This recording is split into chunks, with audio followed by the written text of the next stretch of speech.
Unfiltered with Dave Letele, and this week I'm joined by my good friend Ina.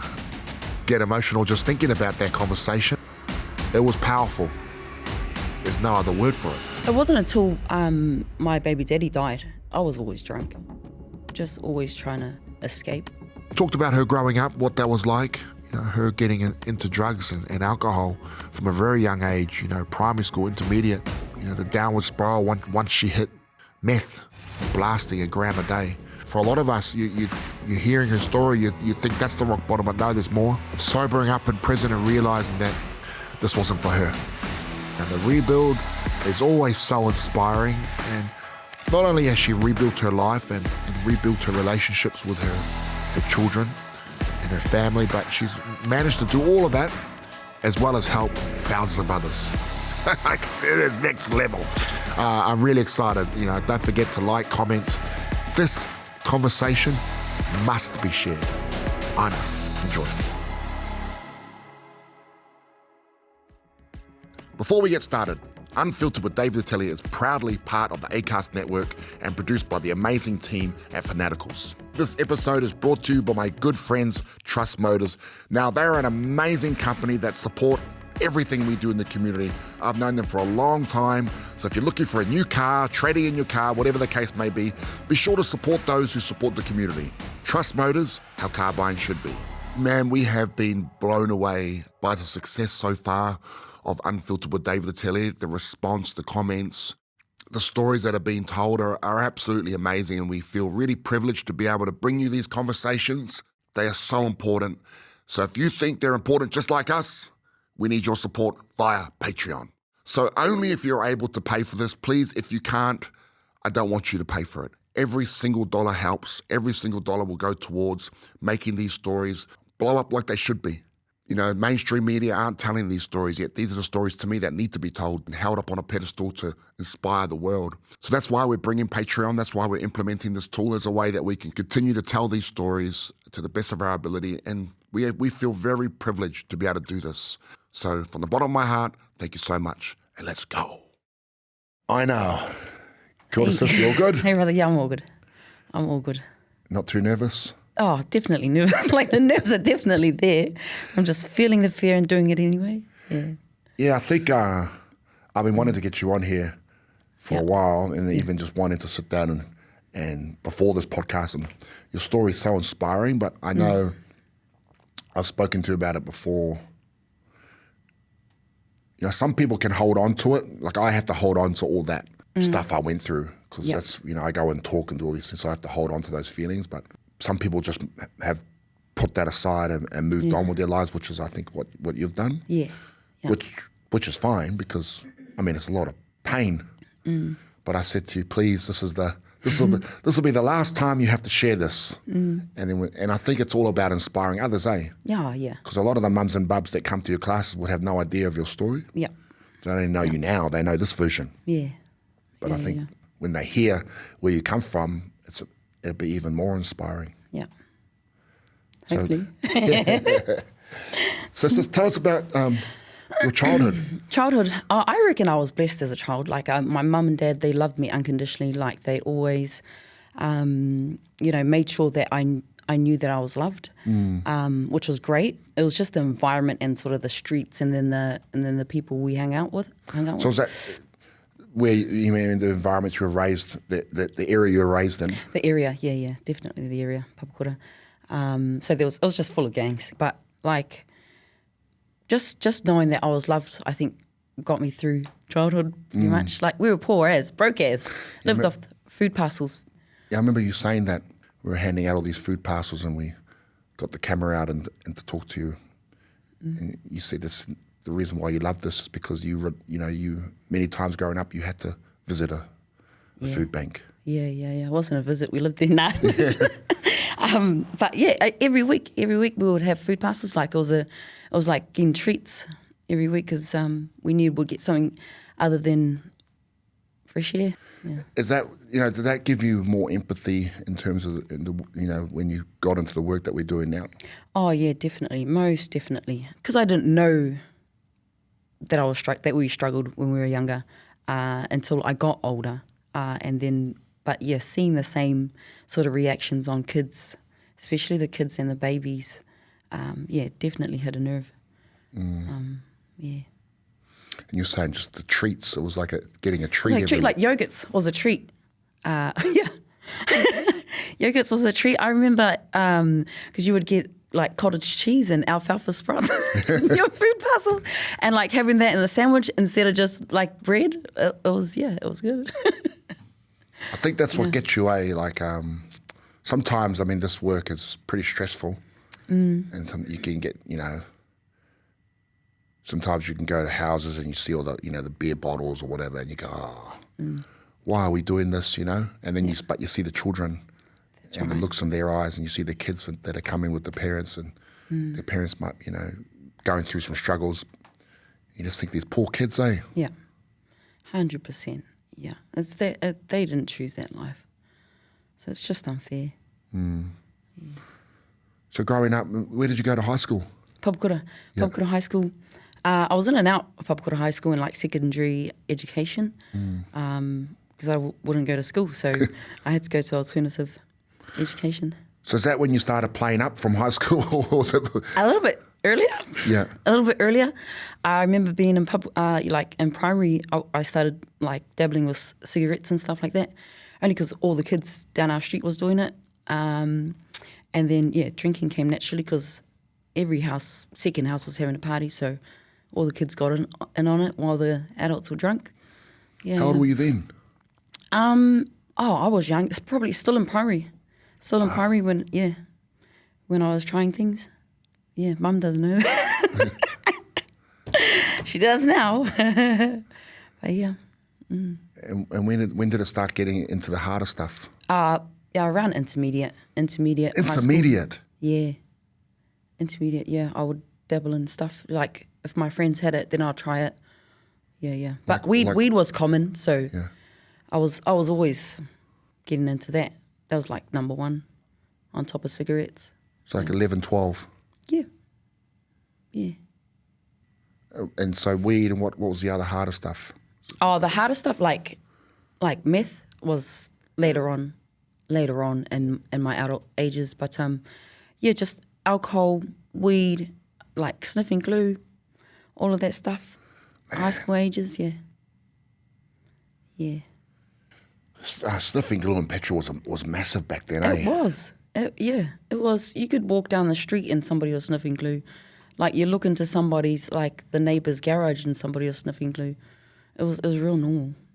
Yeah. And I mean, the effects of that, I don't think people really know the true extent of the effect. My cousin lit himself on fire. Oh, true. While he was out of it on that. Yeah. One of them went, my other cousin went fully, lost his mind. Damn. He was hard out sniffing glue, sniffing petrol. Yeah. That's bad. And where to from there, sis? Oh, so I had to finish high school because I got pregnant. Pregnant at 15. Had Jeremiah at 16. From then, I was just always on alcohol, on weed, still sniffing here and there. And then, like, I dabbled in meth a few years later with my baby daddy. And then it wasn't until my baby daddy died that everything started spiraling out of control. So he committed suicide. I don't know why. When he did that, we didn't even know that he had committed suicide. We gotten into an argument, like a physical fight and stuff like that. He left, went with some family, and never returned. He never came home. And it wasn't like, I think it was 2 weeks after that day that we had fought. I went looking for him because it was his birthday, and I thought to offer him the kids for his birthday. Went to the place that he was supposed to be, and he wasn't there. And then, I was just frantically texting his family, going to see his family to see where he was. Nobody knew where he was. And then, we didn't find him till about a month later. What? Yeah. Was he just heading somewhere? Where did you? He just went somewhere no one knew. Yeah, so on the night that we had argued, he went out and got real fried off his nut, and apparently he went all AWOL and yeah, was just making things up in his brain. Like the people that he was talking to and running, like he ran into an old guy's house and he asked the guy to ring the cops because he said somebody was after his family, and then old guy let him in, called the cops, and then he had ran out the back door and then down. So the house was right next to the mangroves down Weymouth Beach. He had jumped the fence, went down the mangroves, and apparently that's where he did it. Through the whole thing of knowing that he was missing, like all sorts were going through my brain, like as to where he was. Like it was just out of the ordinary for him not to come home. He would always come home. And then like once it hit the news, like because we had to do a news interview to ask the public to help cite him and stuff.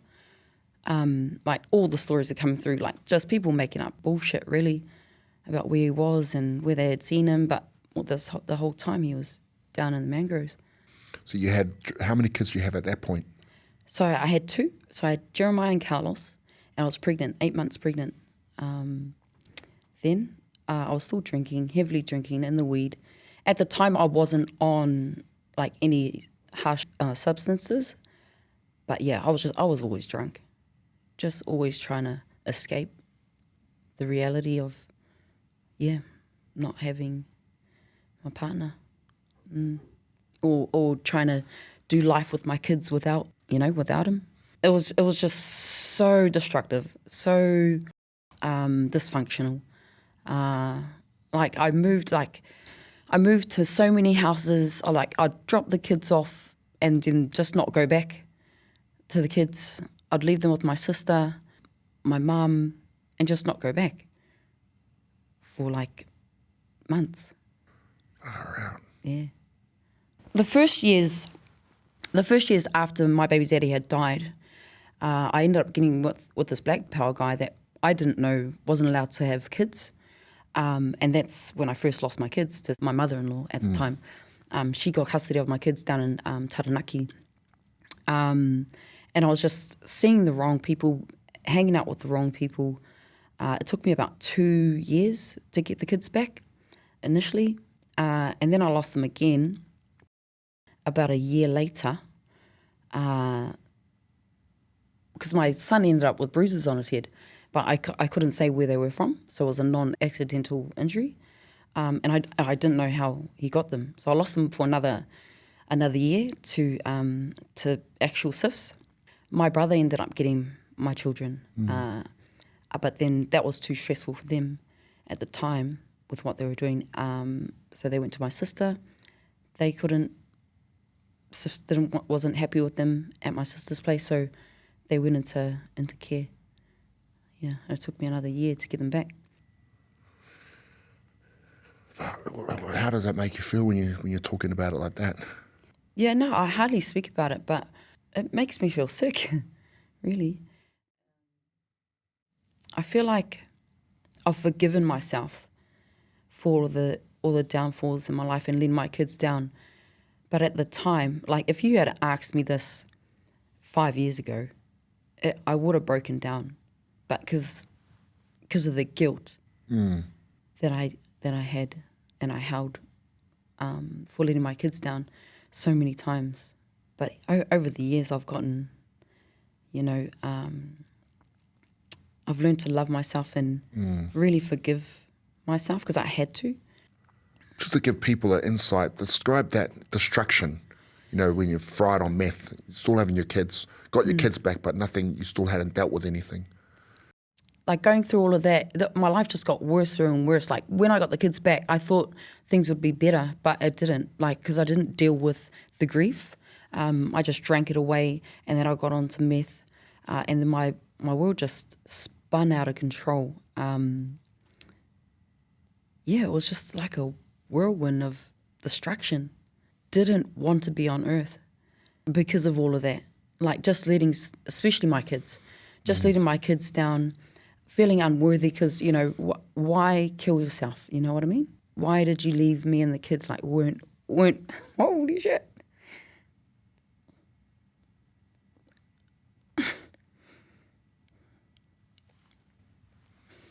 Go on, sis. Shit, sorry. Go on, sis. Weren't we good enough, you know? I didn't want to feel that. Yeah. Damn. But yeah. For so long, I didn't know how to, like today, I know how to feel the fear and do it anyway. Back then, I wasn't taught that. Nobody's taught that. You know what I mean? Nobody knows how to go through grief. Yeah, I didn't know how to live. I didn't want to. But I had to for my kids. Yeah. It's tough, sis. But you know you are worth it. Oh, yeah. You and your kids. 100%. Yeah. I just wish I knew that back then. Yeah. And what was your rock bottom, sis? When did everything just think, fuck, it just can't get any worse? Jail. Or just the whole span of being on meth, like 10 years of being on it. How much were you using in those at the peak of it? At the peak of it, I'd say at least half a gram to a gram a day. Far out. Yeah, because I was Are you blasting a it? blaster. Yeah. At the end of it, it was nasty too. It was so bad. I would use dirty needles. Like if there was no water or anything, I'd use a drink. Or like if it was raining, I'd use. Oh, it was gross. What do you mean the water? So you need to dilute it because it's a hard substance. Yeah. So you dilute it with water to get it in your bloodstream. And if there was no liquids around, if it was raining, I would get on top of the car and just syringe the water off the car. Shit. Yeah, it was bad. It was, yeah. That's why I'm so grateful. I didn't get hepatitis C and all that. Blood disease. Yeah. Were you using around your kids? Oh, brother, it was bad. I was one of those ones. I'd use around them. I'd teach them how to make up. I feel uncomfortable saying it, but I was a bad user. I was that quick and sneaky.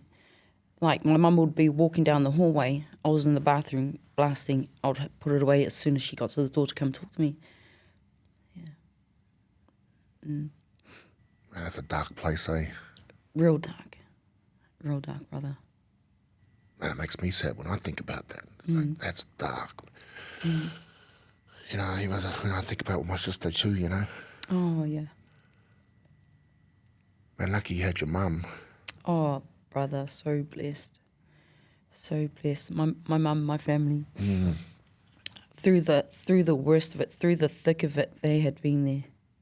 They came to visits. My mum brought my kids to visits. I made sure that she brought them to visits, got them on the phone when I called. Yeah.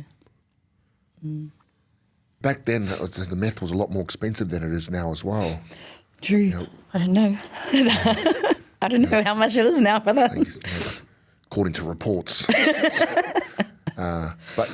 I remember, at one point, back in the old days, being $1,000 a gram. Yeah. That's why at the start there was so much money in it. I mean, it really fucked people. Oh, yeah. Hey. Yeah. And then because you could make so much money off it, there was so many people getting into it. Yeah. What did you have to do to support that habit? That's a big habit. Oh, everything. You name it, I probably did it, brother. So the last time you were in prison, that was your rock bottom? The last time? That would have been my last rock bottom, yeah. When I got into prison, I got sober. Like, I went in there with drugs. So it took me a while to get some clean time. But when I got some clean time, I had to go through those emotions of... You had to deal with it. I had to deal with it. Well, Yeah. so when it hit you, sis, Manu's talked about this and, But when it hit you, what was going through your mind? My kids, and how was I going to be, like, how was I going to do better as a mum? How was I going to, treat my kids well? How was I going to support them when I got out? How was I going to, be the mum that I promised them to be, I was going to be? Just all sorts. Like, how can I do this? Because you'd made that promise to them before, right? Yeah. So I went into prison for a little bit, like 1 or 2 months, and I got a little bit of clean time, and that was the first time I made promises to them that I was gonna, do better, get off the stuff, and look after them. But it was the second time I had a lot more clean time, where I had to think about, really think about how I was going to do it. And I had to start with me. Like, I had to promise myself, you know what I mean?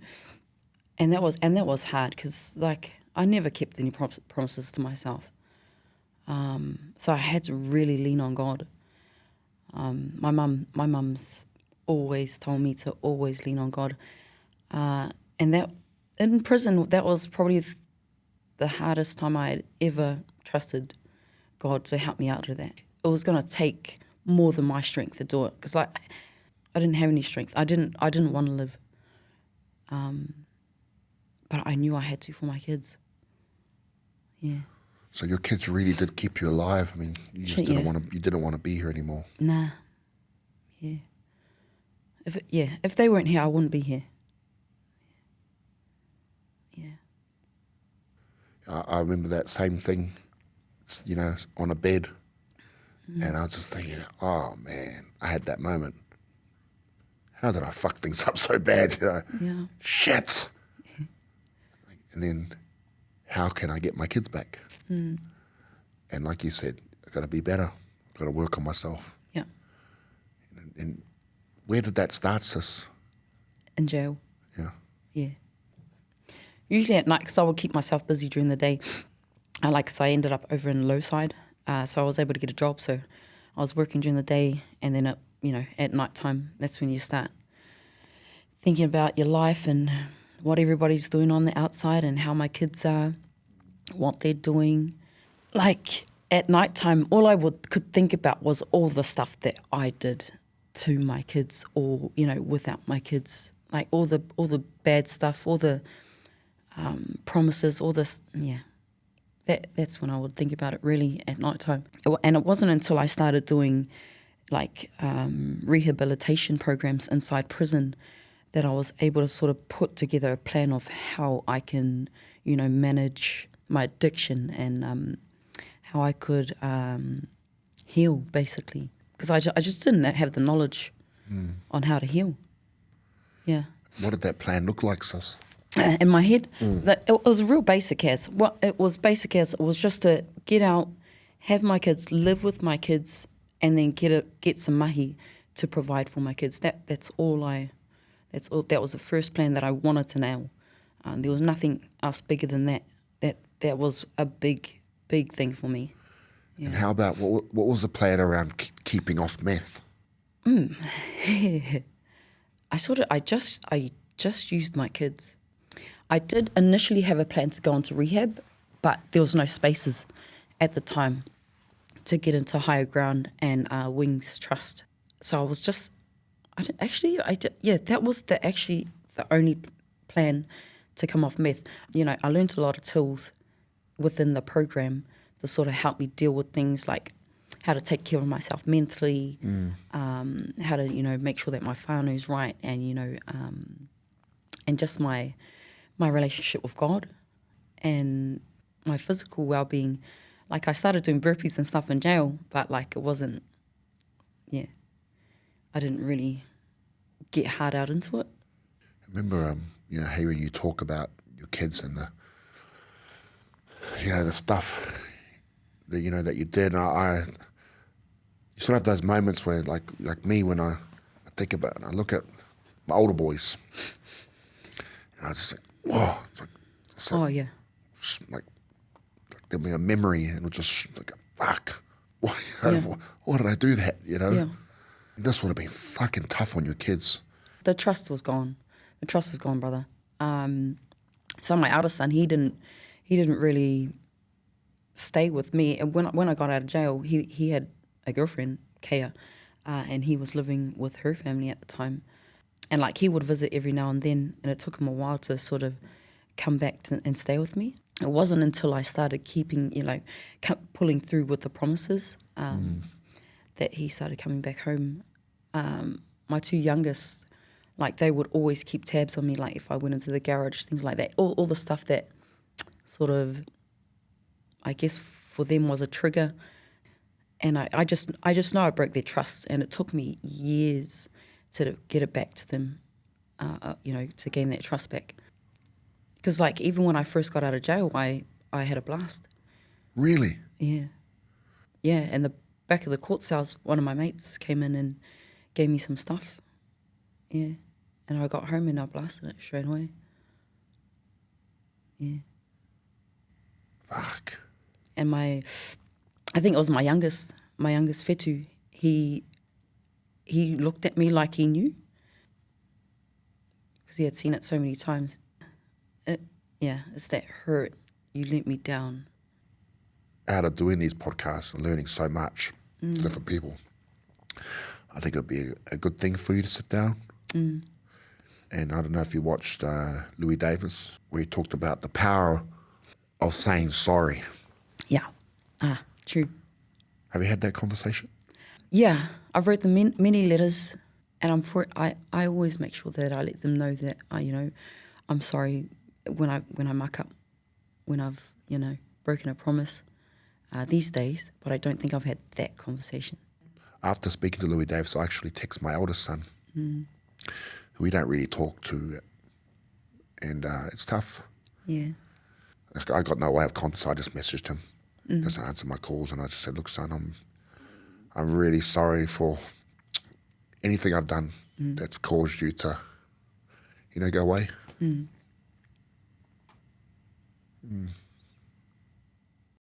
that's enough sadness. When did the rebuild start? After I got out of jail, after my few, Hiccups. And it wasn't until, honestly, until I joined BBM. Because I don't think rehab would have worked for me. I don't think being around sober addicts would have worked for me.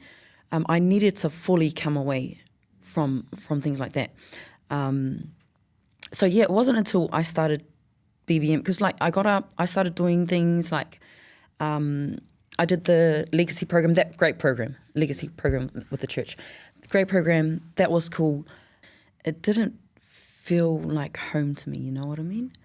BBM, it felt like the home I didn't know I had. But to be honest, I thought it was real weird that you were welcoming. Because I hadn't been out in civilization, with sober, civilized humans. So it was really weird coming in into your guys' space and feeling welcomed. By strangers. Yeah. And they were offering free classes. And then that was it. That got you, eh? Yeah, it did. It did, brother. Yeah. Yeah. What was it about it that helped you to really recover and rebuild? Being so welcomed, and then being amongst people, that were living and loving life. I wanted to love life, and then hearing the stories of people gaining back their life, like it gave me hope that I could gain back my life as well, and love my life at the same time. Listening to your stories as well helped tremendously, because you had been in the scene, and seen a lot of things, and then you went through the similar things with your kids, or it was the same mama, you know what I mean? Yeah. And I don't know, it was just, it was hopeful. It was hopeful for me. Powerful, eh? Hope. It was powerful, yeah. those are some good days because we weren't as busy as we are now. Yeah. I was still fully immersed in taking classes, and I used to love those talks after. Everybody did. Yeah. Yeah. And I think the welcoming part was a real big thing. Yeah. Is to we'll always tell our leaders, hey, don't sit here in the office. Get a high five everyone, talk to people. It was a big part of the culture, eh? Yeah. It was beautiful. And now you work with BBM. Yeah. Did you ever think that would be possible? Oh, shit, no. No way, brother. In my active addiction, or even in prison, I thought it was impossible. Like, in active addiction, I loved meth that much. I never thought I'd be sober until I got sober time in jail. There was a bit of hope there because I, would get people coming in and talking about how they transform their lives. But in BBM, it was just full of transformations. It was just full of life. Working full time now, like, you just couldn't see it. Even simple things like helping out at the food bank. Well, you ended up running the food bank. Yeah. Yeah.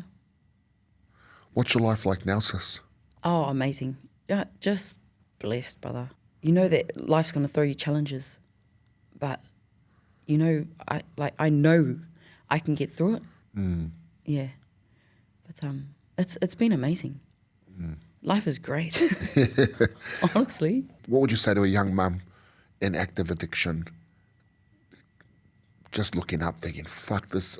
This is me. I don't want to be here." What would you say to that person? If you can't do it for yourself, do it for your kids. Do it for your kids.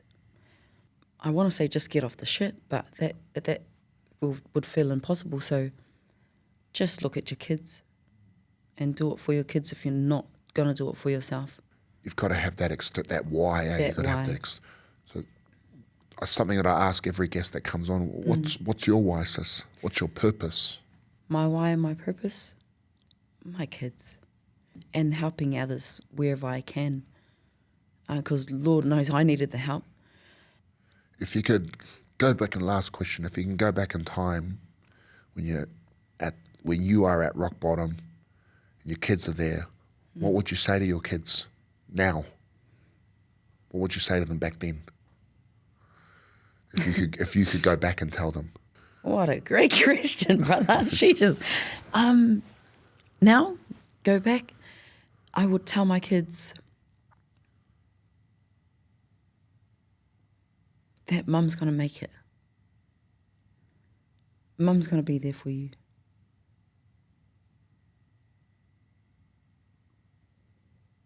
It's going to take a few years, but she's going to do it.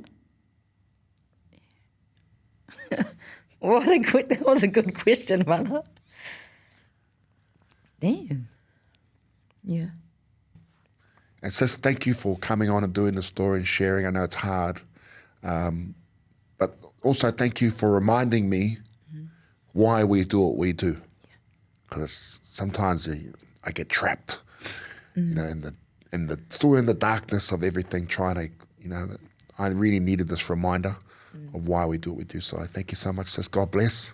Oh, thank you too, man, brother. It's only the beginning for you, I think. Yeah. Or I know. So thank you, sis. No, thank you, brother. Thank you. If you made it this far, thank you so much for the support. It really does mean so much to us. Don't forget to like, share, and subscribe, and comment on our videos and share this out. These stories are so inspiring and they need to be heard by everyone. Thank you so much, team.